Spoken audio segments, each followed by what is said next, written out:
I'm in the state of Osun, Nigeria, and I'm with the Executive Governor of Osun State, Rauf Aregbesola, and we were here some time ago, and it's almost one more year before he would now have to go to the electorate. So we just want to have a review of what's been happening. Your Excellency, it's nice to be with you again. Pleasure, Sankara. Yeah. It's less than 1 year, and you'll be accounting to the people of Osun State. What has changed in 3 years? Well, one has to be modest.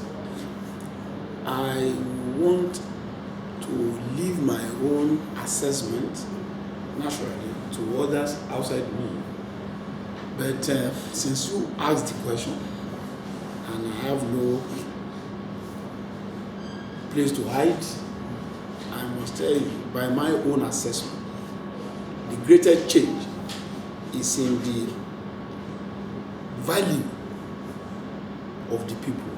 We have positively affected the sense of value of the people so much that we are happy engaging the people and realizing that their own understanding of themselves has changed tremendously. People have a greater air of freedom than they had ever had. People have a better appreciation of themselves, their environment, and their role in society than they had ever had. There is a greater consciousness of what government should do and how they should relate to government. So we have expanded the space for social consciousness, community engagement, and general appreciation of what democracy means. People refer to Aregbesola as a populist governor, and not just that, you've introduced some welfareist program. Where do you get the funds to feed children free of charge? Where do you get the funds to give people free uniform? Are you leaving heavy loans or foreign debts on the people of Osun State? Well, I don't know what we are foreign debt. One, the resources available to the state are extremely limited. But as small as those resources are, where is the will? Usually and definitely, there must be a will. We came into government with 3 major capacities, which are vision, passion, and action. Long before we even contemplated the race for this office, we had gathered people with similar ideas about society to develop a blueprint. We call it our part with the people of the state. The other word for it is Green Book. In this small pamphlet, we outline every bit of what we will do. And this was prepared and circulated as far back as 2005. There is nothing we are doing today that is not enunciated in that document.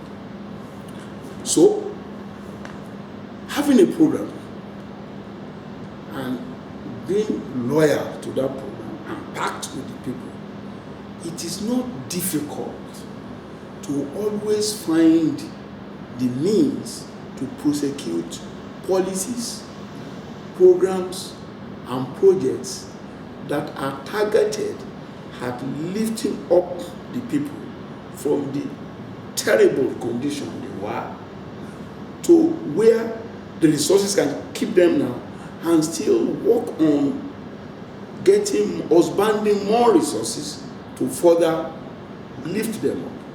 So, while it will not be right of me or correct of me to say we are not using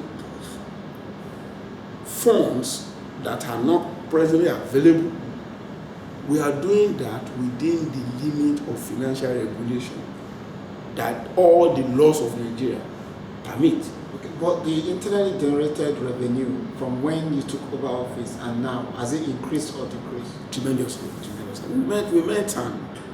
We meant an internally generated revenue of about 300 million naira every month. And that is not a constant figure. It is a facade.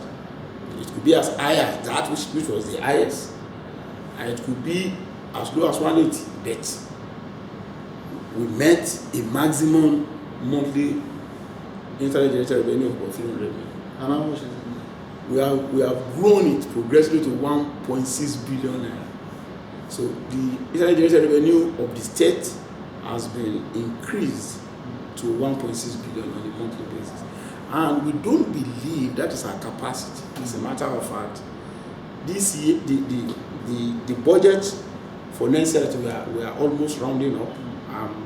As I finish with you, I'll go to the ESCO to do the final deliberation on it and present it to the House tomorrow.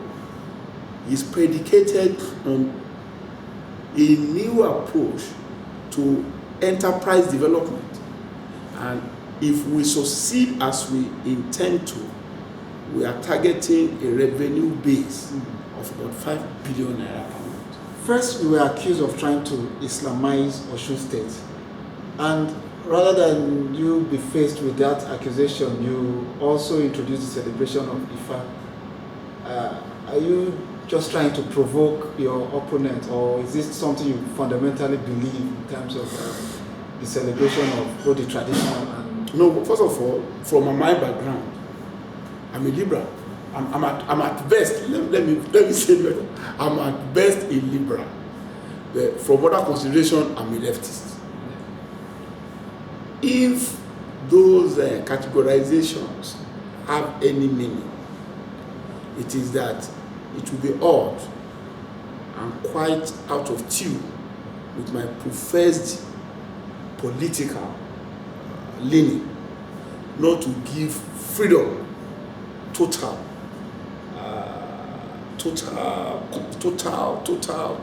support, not to give freedom total expression. That's the word. And in giving freedom total expression, the only way to do it is to remove all barriers to people's expression of their rights, their right to worship, their right to relate to one another, to interact, their right to move, their right to profess whatever they believe in within the limits of the law.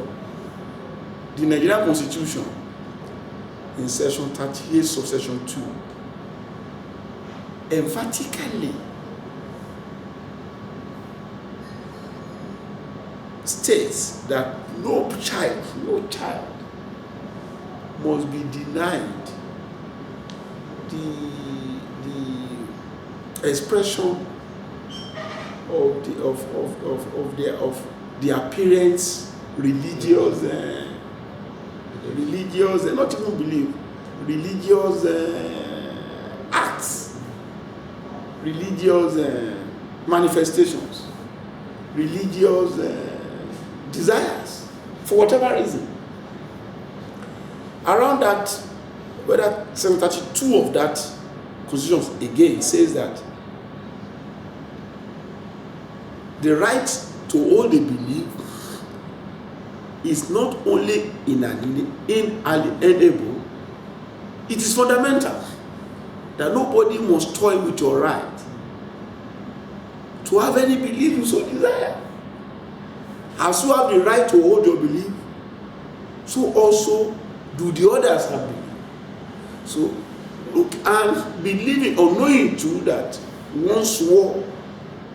one was administered an oath of office, which clearly states that you must be fair to all manner of men. How do you reconcile that oath with anything that limits the right of others to practice their faith. That is one. Two, Yorubas are not known to be fanatical about any religion. Hardly is there a Yoruba family without the presence of all the religions. Other Muslim, from Islam to Christianity to traditional. And hardly is there a Yoruba home without. I mean, there could be a variation in the number of adherents, but that the three religions are not present will not be too true of a Yoruba family.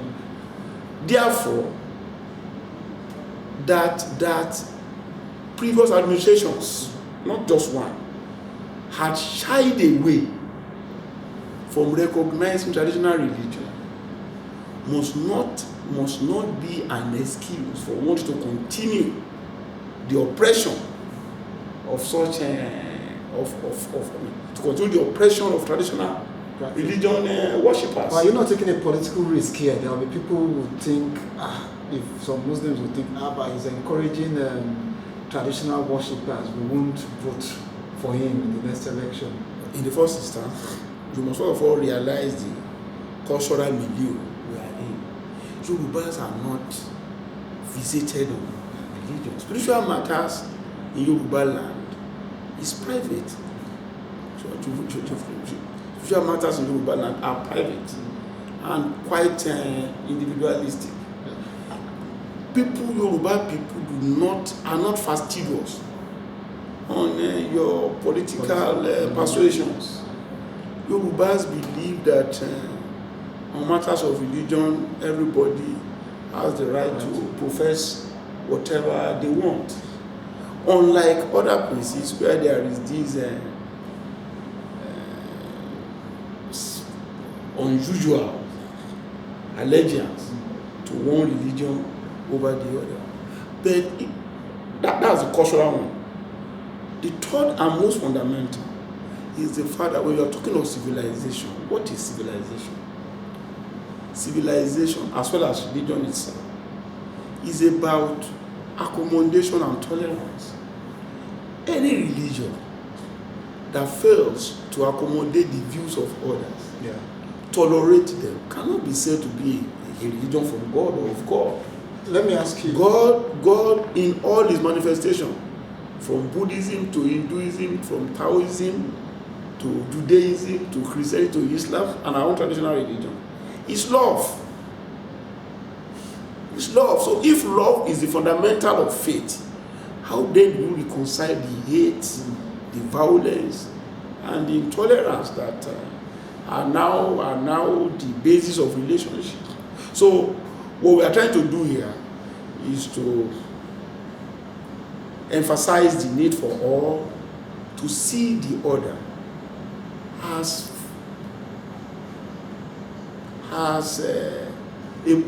significant and important as they are, to recognize the right of others to be whatever they want to be, just as you too have the right to be whatever you want to be, and profess equally whatever it is that gives you joy, and move on with that without any misgiving, hate, or hostility. So if and when we get to that level, we will have achieved the greatest height of civilization. I would want to ask you about Offem-oke.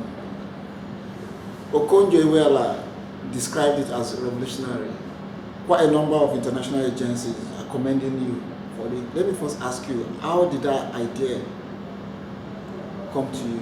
Okay, one, the only way you can enjoy this office and position is for you to be in tune with the people and constantly ruminate on how best to serve them. When you are properly aligned with the people and you are constantly reflecting on how best to serve them, nature will suffuse you with ideas to make your task easy. So because we had no other preoccupation than total commitment to serve the people with everything we have. On one of our trips, as a matter of fact, the first trip we made to UK after our inauguration, we visited a mall in Docklands, London. And in that mall, we went window shopping actually. We didn't go there for anything. Some people came to us and they felt that we could while away the time in the mall. There was this bookshop in that mall where I ran into an e-reader.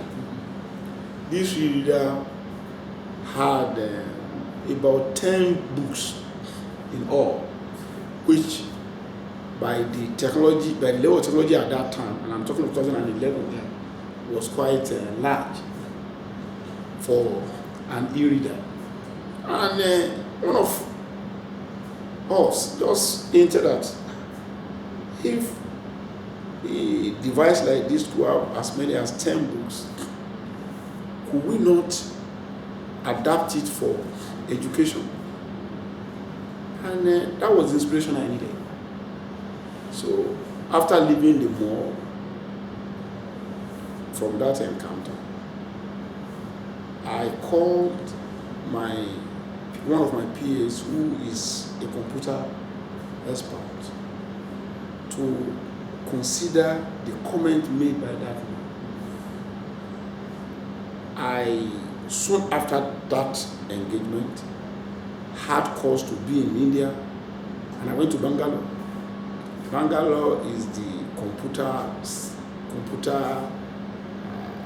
is the Silicon Valley of India. Is the computer center of India, and we told them what we want to have. But they told us it was possible, but our stay, which was about a week, would not get anything out of them. On my return, I had an invitation through Comrade Azan Suloni to visit China on the sponsorship of the All Chinese Workers group. I went to China and I sent that peer of mine, who is a computer expert, to go to the equivalent of Silicon Valley in China. He went to the town and he came back with a hardware that had some capacity for what we had dreamt about, and that was how it began. So Offem-oke, how does Offem-oke work? Offem-oke is a tablet. It's an ordinary tablet in which we have all textbooks that we use for the 17 subjects that are offered in our high school. Has it translated in students being able to improve in their studies? Well, your question would better be answered if I give you a full description of what it does. It has three segments. You have the e-library, where you have all books that are needed for complete education at the senior secondary school level. All books, all textbooks. We equally have other books that are not academic books required for examination, but are books that will strengthen the intellectual capacity of students to face life. Those are about 6. You have books on enterprise, you have books on morals, you have books on philosophy, you have books on all aspects of life outside the rigorous academic textbooks required for meeting the curriculum need of students. So you have extra curricular books that will aid your life appreciation and living. That will aid your living as well as academic work. That's what we have in the e-library. We have the text zone, where you test yourself progressively as you are learning your books, reading your books, and reading your notes. In that zone, you have past 10 years of WAEC examination questions, 10 years of JAM, UTME examination questions, 10 years of NECO examination questions, apart from the practice questions for your subjects and your textbooks and your notes.